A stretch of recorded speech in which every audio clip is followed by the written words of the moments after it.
Goeiemôre liewe gemeente. Dit is lekker om saam met julle te wees. Ek het in hierdie lockdown tyd gedink, Here, dit begin my nou vang en ek so 'n bietjie op reis gegaan. En nou kan ek vandag hier by die beeld hier van die see agter my kan ek nou staan en 'n bietjie met julle gesels wil. Okay, dis nie heeltemal die waarheid. Ek het nie veel verder as my tuin gekom.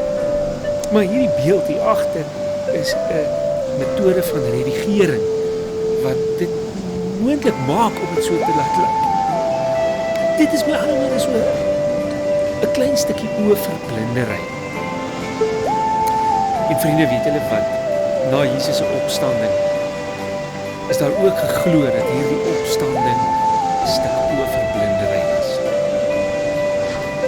En ek wil sommer gou vir julle dit lees, Matteus 27, staan daar van vers 62 af. Die volgende dag, die dag na die Vrydag, het die priesterhoofde en die fariseërs by Pilatus gekom en vir hom gesê, meneer, ons onthou dat toe daardie bedrieger nog geleef het, hy gesê het, na 3 dae sal ek uit die graf opgewek word. Gee dan bevel dat die graf 3 dae veilig bewaar word, sodat sy disippels hom nie dalk kom steel en vir die mense vertel, hy is uit die dood opgewek. Dan sal die tweede bedrog erger wees as die eerste.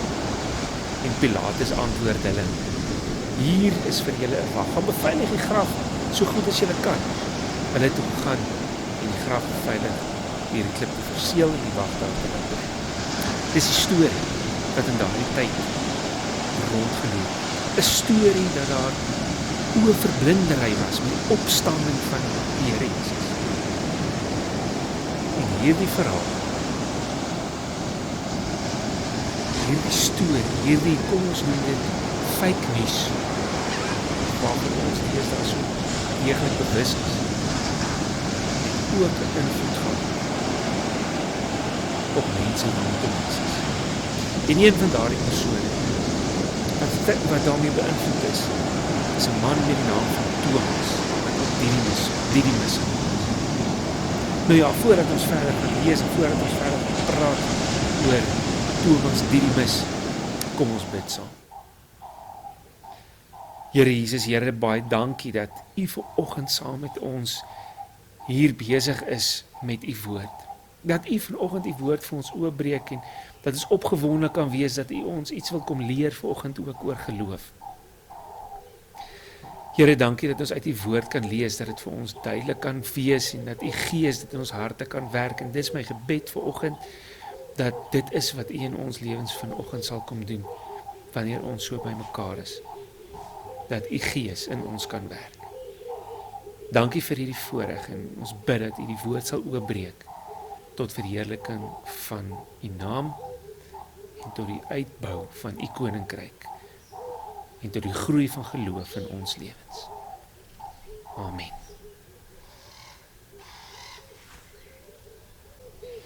Nou ja, vriende, hierdie is nou baie meer die werklike prentjie van my reis wat eintlik gestop het uiteindelik, maar hier binne in my tuin. Nou ja, ek het gesê daar was hierdie fake news, hierdie gedagte wat in die wêreld versprei is dat Jesus se liggaam gesteel is. En dit het ook die mense naby aan hom ons nou beïnvloed en spesifiek dan Thomas Didymus. Didymus wat beteken tweeling en waarskynlik was hy dan ook deel van 'n tweeling, want ons weet nie wie was dit, 'n broer, 'n suster en wie was die ander een nie. Daar's verskillende teorieë daaroor, maar ons is nie seker daarvan nie. Wat weet ons regtig van Thomas?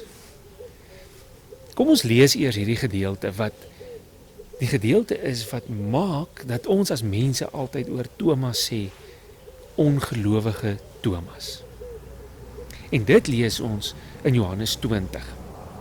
En daar staan, daardie Sondag aand was die disippels by mekaar, en hoewel die deure gesluit was, omdat hulle bang was vir die Jode, het Jesus gekom en tussen hulle gaan staan en vir hulle gesê, vrede vir julle.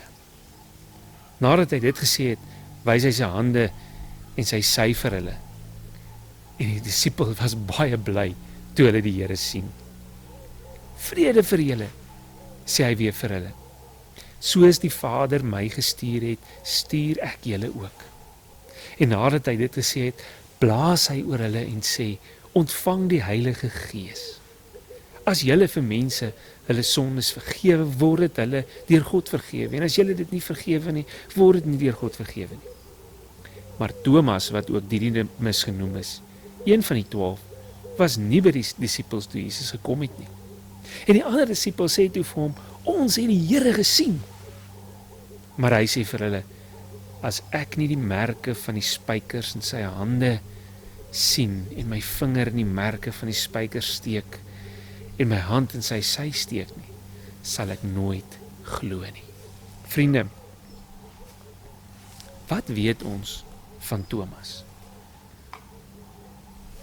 Ons ontmoet vir Thomas Johannes in Johannes 21 vers 2 sien ons dat hy 'n disipel was. Waarskynlik ook uit Galilea. Simon Petrus en Thomas, wat ook Didymus genoem is, Nathanael van Kana in Galilea en die seuns van Zebedeus en nog 2 ander disippels was daar saam, vertel hulle van. So hy was een van Jesus se disippels, net soos die ander 12, wat ons ook nou daar in ons teks gelees het. In Johannes 11 kry ons weer 'n ander gedeelte. Jesus ontvang die boodskap dat sy vriend Lazarus dood is.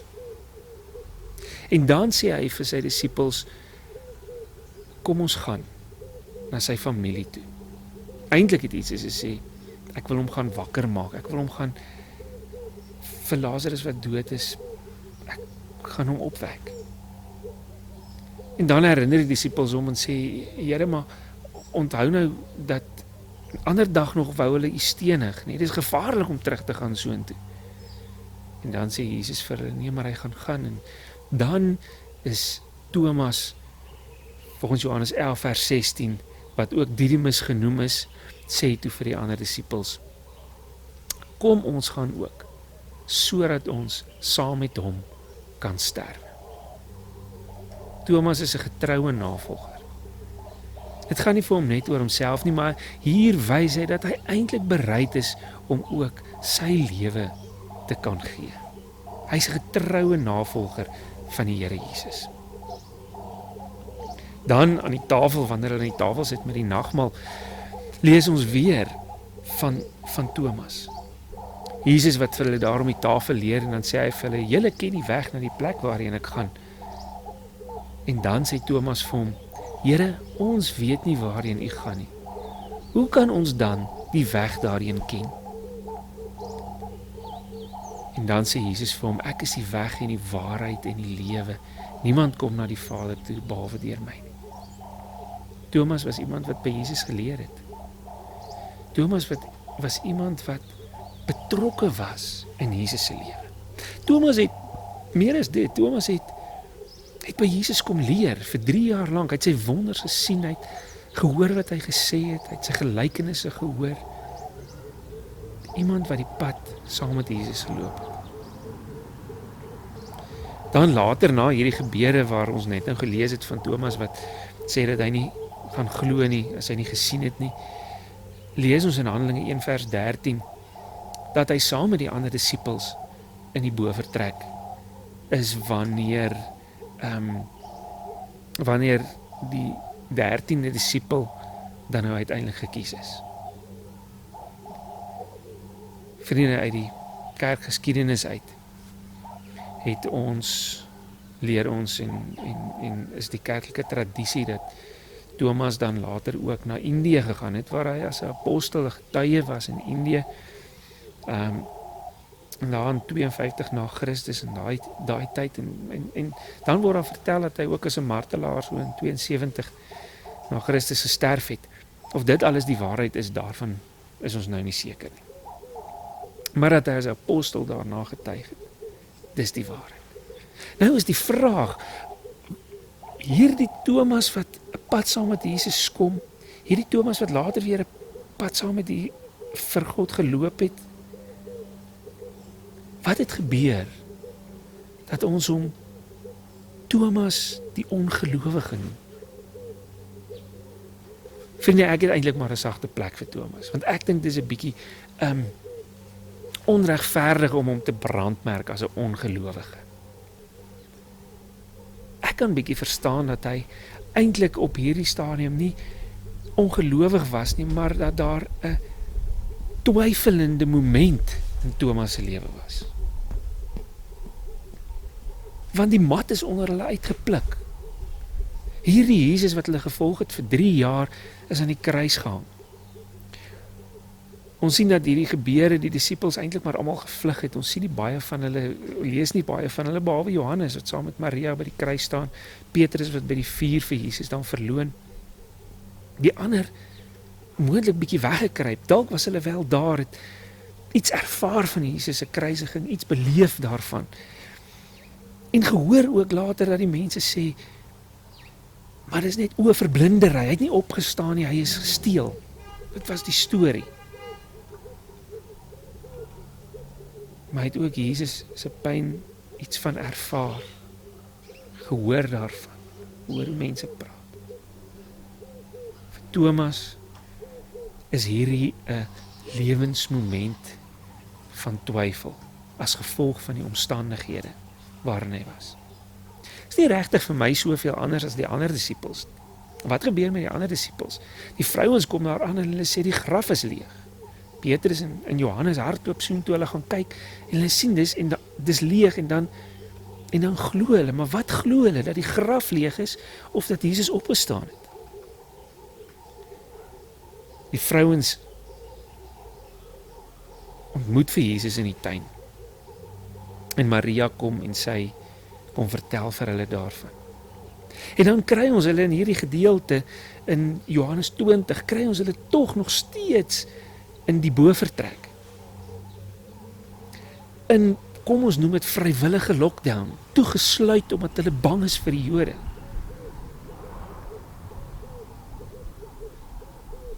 En dan verskyn Jesus by hulle. En amper in dieselfde woorde sien ons dat Jesus vir hulle kom wys, hy kom wys sy hande en sy voete vir hulle.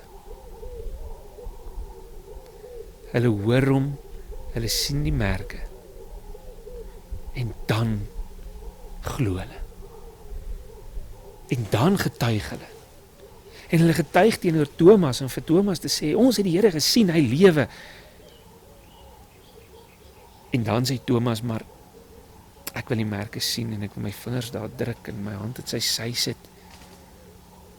Ek wil sien om te glo.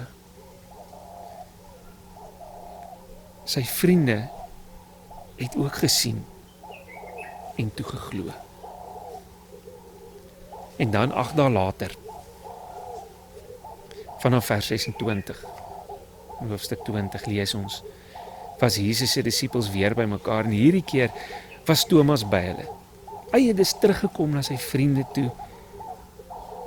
En waarom hy die eerste keer nie daar was, weet ons nie. Dalk het hy tog ook by hulle kom troos soek, ons sal nie weet nie. Maar vers 26 sê, hoewel die deure gesluit was, het Jesus gekom en tussen hulle gaan staan en vir hulle gesê, vrede vir julle. En daarna sê hy vir Thomas, bring jou vinger hier en kyk na my hande en bring jou hand en steek hom in my sy en moenie langer ongelowig wees nie, maar wees gelowig. Thomas, dat jou moment van vertwyfeling verbygaan, kom kyk na my.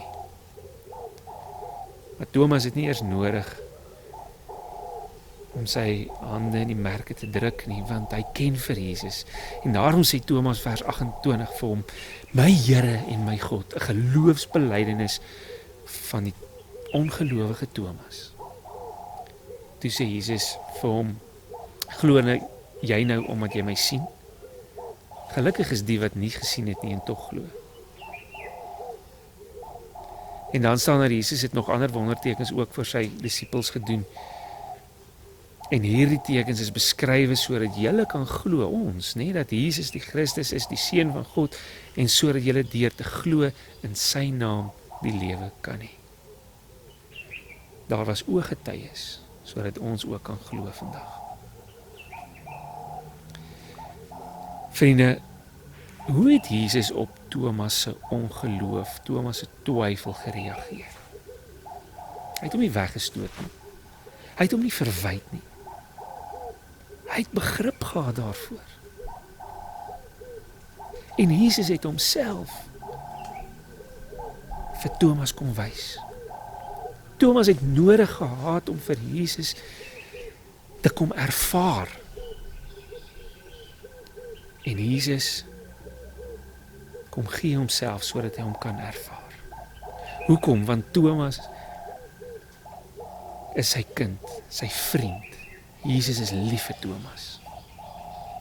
Jesus het juis vir hierdie manne rondom hom gesterf. En dan kom hy en hy kom inspireer en hy gee die gees en hy gee die opdrag vir hulle om dan uit te gaan na die wêreld toe. Nou nie meer net as disippels nie, maar nou ook as apostels, as gestuurdes. Wat van ons? Ons het ook ons momente van twyfel. Dalk is jy lankal 'n gelowige, dalk het daar iets van jou verhouding met die Here vervlou of dalk nie. Daar's vandag nog mense wat nie glo in die opstanding nie. Daar's teoloë wat sê nee, dis nie waar nie. Daar's steeds mense wat glo dat Jesus nie as die verlosser gekom het nie en dat sy liggaam gesteel is. Ons as mense sukkel met geloof omdat mense nie betroubaar is. Ons moet kontrakte opstel as ons huise koop, ons moet ooreenkomste aangaan met alles. Ons moet ooreenkomste aangaan met werknemers en werkgewers en daar's howe wat die goed moet toepas en omdat mense nie betroubaar is nie. Ek koop nie net my kar met 'n handskit nie. En ons was nie eerstehandse ooggetuies van Jesus se opstanding. En dit maak dit vir ons moeilik om te glo.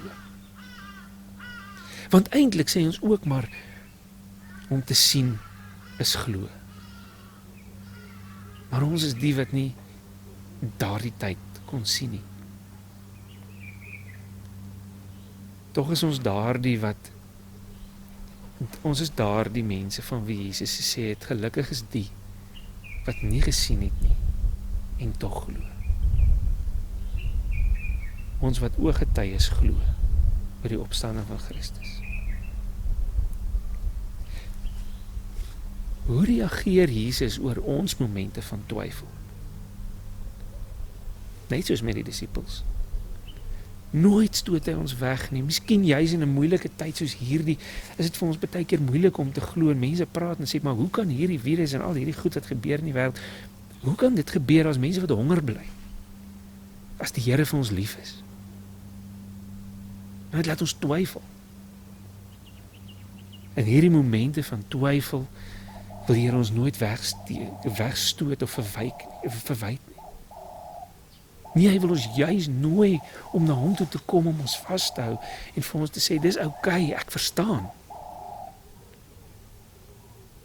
Hy bly lief vir ons. Hy het juis vir my en vir jou gesterf.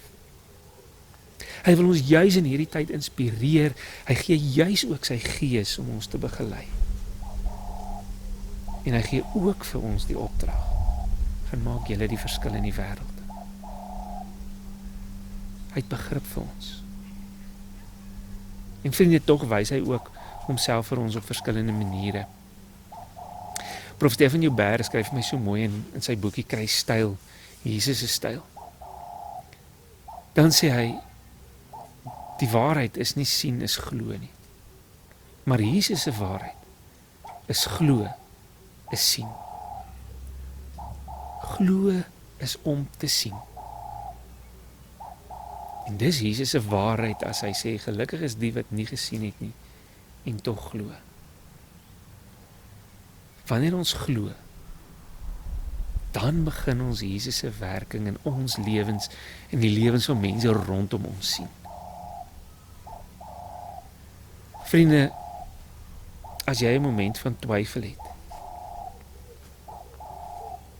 moet nooit ooit ophou soek na God nie.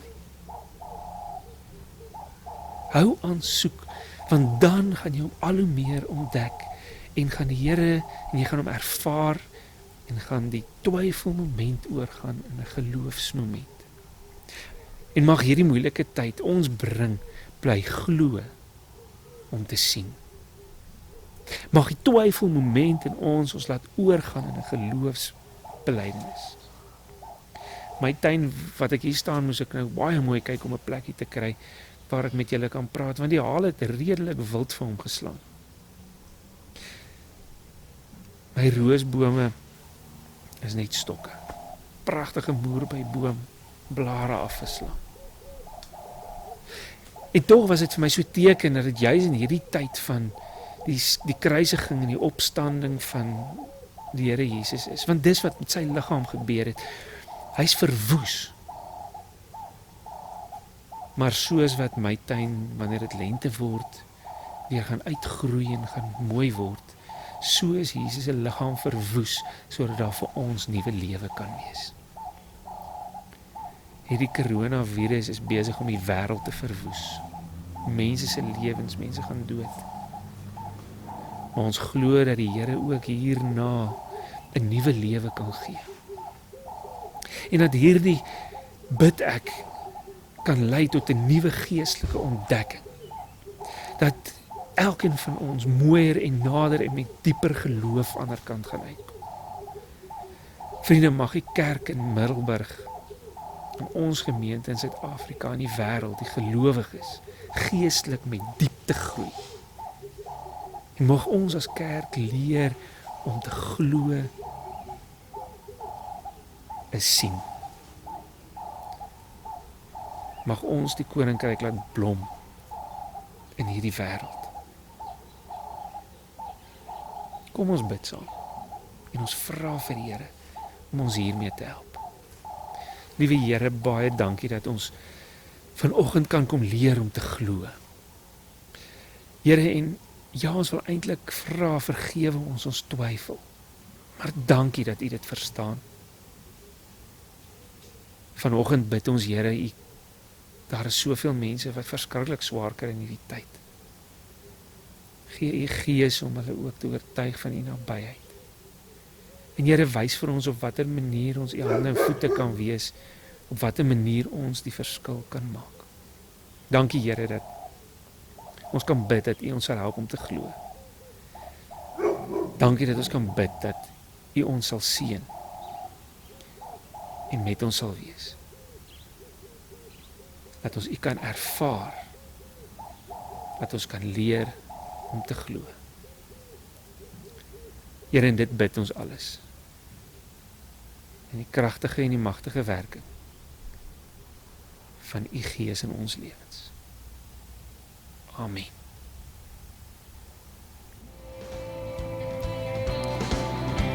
Vriende, mag hierdie week vir julle 'n baie goeie week wees. Mag julle lekker met die vir ons jong mense wat ons graag in hierdie week gaan ons graag begin met so 'n 2 minute boodskap. Ons gaan doen Tiener Connect en dit gaan op Instagram wees. Ons jong ouens, julle moet asseblief met sy jeug gaan volg op Instagram. As julle ook onder gaan kyk in ons subskripsie onder die tekste en die goed wat ek vanoggend gebruik het, is alles in ons event daar aangesit. Daar is 'n link daarin. Gaan so intoe. Subscribe sommer ons YouTube channel en druk die klokkie vir die notifications dat jy as daar iets opkom dat sommer kan dadelik sien. Vriende, ons wil graag hoor hoe dit met jou gaan. So stuur sommer 'n WhatsApp met 'n voice note met 'n nota vir my of vir Rika. Ons wil graag sommer 'n bietjie jou stem hoor en dan ons wil graag hoor hoe dit met jou gaan. Enigiets anders, jy ken daardie WhatsApp broadcast nommer, stuur gerus 'n boodskap ook soontoe as jy enigiets anders wil weet. Mag julle geseënde week